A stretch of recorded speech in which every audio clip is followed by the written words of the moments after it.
मालिकेच्या आजच्या भागामध्ये आपण पाहत आहोत स्वानंदीने सुंदर अशी मुनिया पैठणी घातलेली असते आणि आज मात्र तिने डार्क रंग नेसलेला असतो। तेव्हा ती त्याच्याकडे पाहते समरकडे आणि म्हणत असते, काय झालं, मला ही साडी व्यवस्थित दिसत नाहीये का? म्हणजे कसं आहे ना, शूजचं इथे कार्यक्रम आहे, पण साठी उगाच मीच इथे उठून दिसायला नको, मी पटकन चेंज करू का? समर म्हणत असतो, नाही नाही नाही नाही, एक मिनटं, तुम्ही खूप सुंदर दिसताय, ते अजिना इथे कानाच्या मागे काळं तीट लावते ना, ते तुम्ही लावा ना प्लीज, असं म्हणता क्षणी आता स्वानंदी म्हणत असते, बरं बरं ठीक आहे। मग आता इथे तो म्हणत असतो, थांबा मीच लावून देते। मग आता स्वानंदी म्हणत असते, नाही नाही थांबा, तिथे आहे, मीच घेऊन येते। असं म्हणून स्वानंदी एक काजळाची डब्बी घेऊन येते आणि त्यानंतर समर तो स्वतःच्या हाताने स्वानंदीला काळं तीट लावत असतो। तेव्हा हा क्षण मात्र स्वानंदीसाठी खूपच जास्त खतरनाक असतो। तिच्यासाठी हा आनंदाचा क्षण तर असतोच, पण समरने आज तिचं कौतुक केलंय आणि त्याचं लक्ष तिच्यावरच आहे ही गोष्ट तिने आज नोटीस केलेली असते। बाय द वे, तुम्ही सुद्धा खूप गोड दिसताय बरं का। स्वानंदीने आवर्जून समरचं सुद्धा तेवढंच भरभरून कौतुक केलेलं असतं। आता समर म्हणत असतो, बरं मी खाली जातोय, पण तुम्ही ना अजिबात चेंज वगैरे करू नका, आहे तशाच या, असं म्हणून तो निघून जातो। स्वानंदी मात्र पुन्हा एकदा स्वतःला आरशात निहाळत असते, गळ्यामध्ये घातलेलं मंगळसूत्र हातात घेते आणि आरशात बराच वेळ पाहते। दुसरीकडे आपण पाहतो रिकॅपमध्ये अंशुमन आणि त्याचबरोबर मल्लिका ह्या दोघांचं थोडंसं बोलणं दाखवलेलं आहे, ते सुद्धा चिंगीबद्दल। आता ती म्हणत असते, खरं तर अप्पीनं जे काही केलंय ना, त्यामुळे चिंगीचं बाळ गेलं। जर अप्पीनं इथे जिन्यावर तेल टाकलं नसतं आणि जर हे सगळं झालं नसतं तर आज मात्र चिंगी तुझ्या आयुष्यात असते बरं का। कारण इथे अप्पीने जिन्यावरती जसं म्हातारी आजीला पाडलं होतं त्याच पद्धतीने इथे तिने तेल जिन्यावर टाकलं आणि त्यानंतर चिंगी मात्र तिथून पाय घसरून पडले। आणि पाय घसरून पडल्यानंतर अप्पीने हे सगळं काही जिन्याआड लपूनच पाहिलं होतं।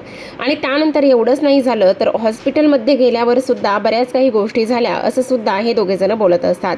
मग आता मल्लिका म्हणत असते, खरं सांगू का तुला, जेव्हा हॉस्पिटलमध्ये आपण गेलो ना आणि हॉस्पिटलमध्ये गेल्यानंतर जोपर्यंत चिंगीचं बाळ जात नाही तोपर्यंत मला मात्र फारच जास्त टेन्शन आलं होतं, असं सुद्धा ती इथे बोलत असते। आणि एकदा का अप्पीचा फोन आला की मग माझा जीव भांड्यात पडला। अप्पीच्या त्या फोन कॉलमुळे सगळं व्यवस्थित झालं। अप्पीनं सांगितलं की इथे चिंगीचं बाळ या जगात नाहीये, ते बाळ हे जग सोडून गेलं आहे। तेव्हा मात्र मला कुठेतरी जाऊन बरं वाटलं, असं मल्लिका म्हणू लागलेली असते। आणि तुला सांगू का, आता मात्र काही जरी झालं तरी सुद्धा तू रिकामा झालास आणि ती चिंगी नावाचं वादळ आपल्या आयुष्यातून निघून गेलं, असं मल्लिका पुन्हा अंशूला सांगत असते। दुसरीकडे जेव्हा शूजचं लग्न झालं आणि ती मंदाकिनी बरोबर बोलत असते त्यावेळेस सुद्धा रिकॅपमध्येच ह्या गोष्टी दाखवल्यात। मंदाकिनी म्हणत असते, खरं तर चिंगी गेली ना, तिचं बाळ गेलं हे जरा वाईटच झालं, पण मंदाकिनी म्हणत असते, असू द्यावं, नाहीतर उगाचच माझ्या जावयाच्या गळ्यातच लटकून बसली असते ना ती पोरगी, म्हणजे तसं वाईटच झालं। तेव्हा ती म्हणत असते, खरं तर वाईट झालं, पण इथे माझ्यामध्ये आणि माझ्या इथे शूशमध्ये आणि त्याचबरोबर जावाई बापूमध्ये भांडणं व्हायला नको। हो ना, बरोबर आहे, ती जर असती ना तर शूशला त्रास दिला असता, तिचा छळ वगैरे केला असता। मग आता शूश म्हणत असते, मग माझा आणि छळ का आणि कशासाठी केला असता बरं, असं सुद्धा ती बोलत असते। नाही हो, तुमची मुलगी ना फारच जास्त भोळी आहे, शूश असं नाही ग बाळा, आणि छळ असा नाही ग, फक्त म्हणायच्या असतात ह्या सगळ्या गोष्टी, असं सुद्धा ती बोलत असते। त्यानंतर मंदाकिनी म्हणत असते, खरं सांगू का तुम्हाला, नशिबाच्या ज्याच्या त्याच्या गोष्टी असतात हो, किती नाही म्हटलं तरी सुद्धा, आणि हे सगळं झालंय ना त्याला काही कोणी इथे कारणीभूत नाहीच आहे, पण त्याला ना ही सगळी लोक कारणीभूत आहेत, असं सुद्धा ती बोलत असते। आणि तुम्हाला एक गोष्ट सांगू का, आता माझी शूश तुमची सून म्हणून ह्या घरात आली ना, तुम्ही तिचं लाड कौतुक कराच, माझी सुद्धा शूश खूप चांगली आहे बरं का, असं म्हणून दोघीजण एकमेकींचं कौतुक करू लागलेलं असतात।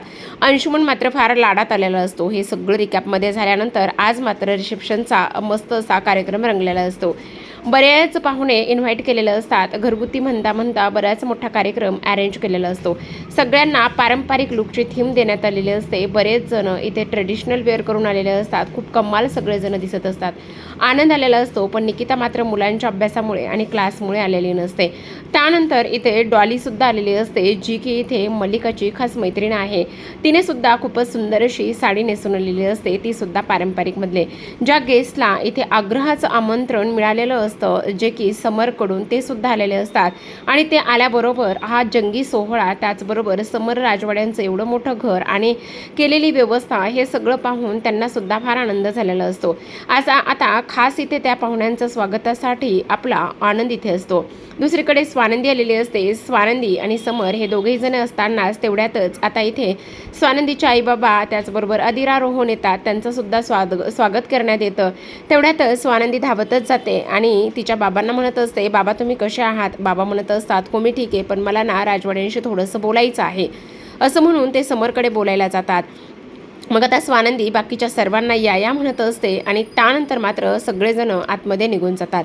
मग आता स्वानंदीचे बाबा इथे राजवाडे म्हणजे समरला भेटायला जात असतात. तर स्वानंदी मात्र इथे मंदाकिनीकडे जास्त काही फारसं लक्ष देत नाही. आता स्वानंदीचे बाबा समरला म्हणत असतात, खरं तर पोरांनी जे काही केले ना, त्याबद्दल मी तुमची अगदी मनापासून माफी मागतो. माझ्या शूषमुळं तुम्हाला उगाच त्रास झाला. तेवढ्यातच मंदाकिनी आणि मल्लिका ह्या चिकटलेल्या असतात आणि म्हणत असतात, अहो आता झालं गेलं सगळं विसरून जा. तुमच्या लेकीचं रिसेप्शन आहे ना, त्याला आशीर्वाद द्या आणि त्या सगळ्या गोष्टी तुम्ही एन्जॉय करा बरं. हे सगळं विसरून जा बरं. या बरं तुम्ही बसा बरं. असं म्हणून मंदाकिनी मल्लिका ह्या दोघेही जणी स्वानंदीच्या बाबाला बाजूला घेऊन जातात. कारण त्यांना समरला हे सगळं बोलू द्यायचं नसतं. आता मल्लिका म्हणत असते समरला, हे बघ समर, देना झाल्या गेल्या गोष्टी सगळ्या सोडून कशाला उगाचच, आणि त्यांना पण हे सगळं सोडून द्यायला सांग ना.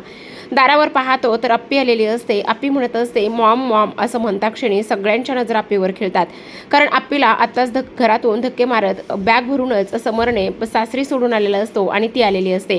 मल्लिकाला आनंद होतो. मल्लिका मात्र धावतच जाते आणि त्यानंतर ती म्हणत असते, अजी असू द्या ना. अप्पी म्हणत असते, खरं तर मॉम मला इथे आजीने आणि दादाने एक कॉल सुद्धा केला नाही आमंत्रणाचा, पण तू बोलवलंस म्हणून मी माझ्या भावाच्या रिसेप्शनला आली.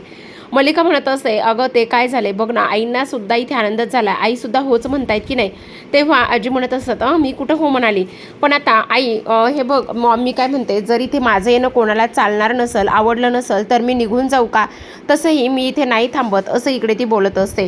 पण आता लगेचच इथे मल्लिका म्हणत असते, अजिबात नाही हां, मी तुला कुठेही जाऊ देणार नाही. काही जरी झालं ना तरी सुद्धा इथे तू ह्या सगळ्या गोष्टी केल्याशिवाय आणि त्याचबरोबर तुझ्या भावाचं रिसेप्शन पाहिल्याशिवाय तू कुठेही जायचं नाही, समजलं?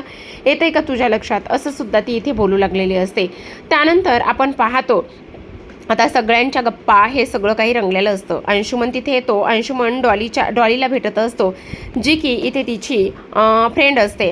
आणि फ्रेंडला भेटल्यानंतर आपण पाहतो की आता लगेचच ती म्हणत असते, मला डॉली काकू वगैरे अजिबात म्हणू नकोस, मला फक्त डॉली म्हटलास तरीसुद्धा चालेल. तो म्हणत असतो, ओके चालेल, मला काही प्रॉब्लेम नाही आहे तुम्हाला डॉली म्हटलं तरीसुद्धा.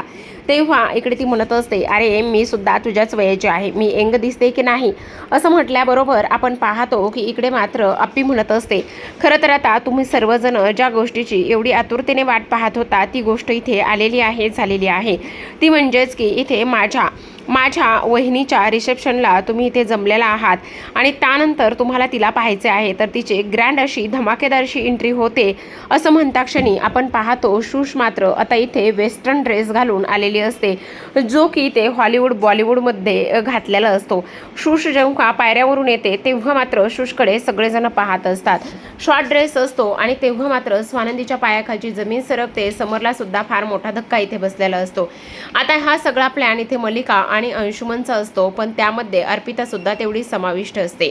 आपण पाहतो सगळेजण इथे आलेले असतात. अर्पिता मात्र तिच्या हाताला धरून तिला स्टेजवर घेते, अंशुमनला सुद्धा घेते, पण ते एका शब्दाने सुद्धा तिला म्हणत नाहीत की हे सगळं काय आहे म्हणून. आता इथे समर म्हणत असतो, स्वानंदी मॅडम हे सगळं काय आहे? स्वानंदी म्हणत असते, मला फक्त 1 मिनिट द्या, मी त्याच्याशी बोलते, मला नाही माहिती हे सगळं काय आहे, मी तर तिला इथे छान पैठणी आणि शेला दिला होता. मग आता डॉली म्हणत असते, काय गं तू तर म्हटली की इथे सगळ्यांनी पारंपरिक साड्या नेसून यायचं आहे आणि तुझी सून तर अशा पद्धतीने आली आहे, काय गं असं कोणी वागतं का? आणि खूपच संस्कारी आहे का काय? हो निलिमा काकू, तुमची ही सून अशी आहे का काय? गं मल्लिका, खूपच मॉडर्न सून दिसते तुमची. असं म्हणून आलेले सगळे पाहुणं एकमेकांमध्ये कुजबुजत असतात आणि कोणी तर थेट इथे जाबसुद्धा विचारत असतात, कारण तुम्ही आम्हाला ट्रेडिशनल इथे वेअर करून यायला सांगितले आणि तुमची सून मात्र वेस्टर्न कपड्यामध्ये आहे, ही गोष्ट किती इथे राजवाड्यांना शोभते का? असं इकडे सगळेजण बोलत असतात. इथे अधिरा आणि त्याचबरोबर रोहनला सुद्धा धक्का बसतो. आता इथे मात्र स्वानंदी म्हणत असते, राजवाडे मी बघते काय, तर मला फक्त 1 मिनिट द्या. असं म्हणून स्वानंदी धावत स्टेजवर जाते आणि इथे शूशला म्हणत असते, शूश हे सगळं काय चाललं आहे? तुझी अशी वागण्याची हिंमत काय झाली आणि हे असं का घालून आलेली आहेस? तेव्हा ती म्हणत असते, अगं असं काय करतेस? तू जे पिशवीत दिलेस तेच मी इथे घालून आलेली आहे ना, याच्या पलीकडे काय घालून आले? तेव्हा इथे स्वानंदी म्हणत असते, ओरडू नकोस. तेव्हा ती म्हणते, मी कुठं ओरडते आणि मी का ओरडू नको? कारण मी इथे बोलते ना, माझं मत मांडते. स्वानंदी म्हणत असते, मी तुला इथे छान पैठणी आणि शेला त्याचबरोबर मॅचिंग ज्वेलरीसुद्धा दिली होती. मग आता आशुष मात्र आजींना सांगत असते. मग आजी म्हणत असतात, अजिबात नाही, तिनं जे दिलंय ना ते मी स्वतःच्या डोळ्याने पाहिलंय. स्वानंदी म्हणत असते, हे सगळं काय आहे अंशुमन? मी तुझ्याकडे बॅग आणून दिली होती, मग त्या बॅगेमध्ये इथे सुंदर अशी पैठणी, शेला आणि त्याचसोबत ज्वेलरी होती. अंशुमन म्हणत असतो, वहिनी अगं असं काय करतेस? तू जी पिशवी माझ्याकडे दिलीस तीच पिशवी मी इथे शुशकडे दिलेली आहे, यामध्ये माझी काय चूक आहे? मग आता इकडे मात्र लगेचच ही जी काही अर्पिता आहे ती मध्ये बोलते आणि म्हणत असते, एक मिनटं, तू हे मुद्दामून केलेस मला माहिती ना. तेव्हा स्वानंदी म्हणते, मी मुद्दामून का करेल? तेव्हा अर्पिता म्हणत असते, कारण तुला इथे शूजचं आणि त्याचबरोबर अंशुमनचं लग्न इथे मान्यच नाहीये, त्यामुळे हे असं वागतेस तू. आता मात्र सुष्मिता म्हणत असते, ताई तू असं मुद्दामून करतेस ना. असं बोलल्याबरोबर स्वानंदी मात्र विचारात हरवली